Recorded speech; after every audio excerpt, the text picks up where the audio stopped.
Mazliet lēciens uz iepriekšējo rubriku par jumta plēvēm, kur mazliet pieskārāmies jautājumiem, kas ir antikondensāta plēve un kas ir difūzā membrāna. Un tad pacēlās jautājums, kāda plēve ir vajadzīgi tieši ārsienām vai kādu plēvi mēs liekam tieši uz mājai no ārpuses.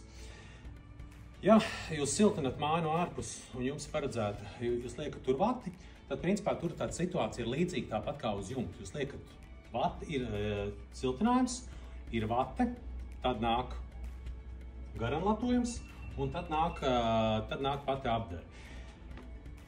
Izskatīsim tagad vienu variantu, ka, piemēram, jūs liekat rekur vati un jums ir garanlatojums un jūs liekat virsū pēc tam dekoratīvos dēlīšus, kas dotajā brīdī, teiksim, ir pats populārākais. Tad šeit īstenībā ir, jā, tad liekas plēve virsū, bet šeit ir būtiski saprast, vai jums starp dēlīšiem būs sprauga vai nebūs sprauga.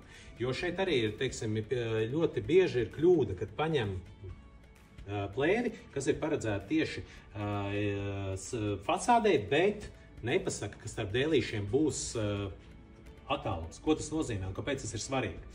Attiecīgi, jo ir plēves, attiecīgi, viena plēve, kas ir paredzēta, kas nav noturīga pret UV stariem un kas ir noturīga pret UV stariem.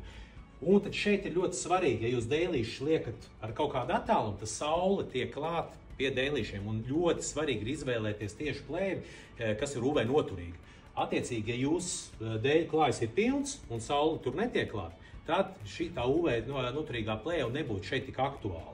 Tāpēc izvēlieties pareizo plēvi un zvaniet un pasūtiet, kādu plēvi jums ir nepieciešama. Produsā var nopirkt šādu plēvi? Jā, protams. Viņas ir uz vietas? Viņas ir uz vietas, gan viena, gan otra.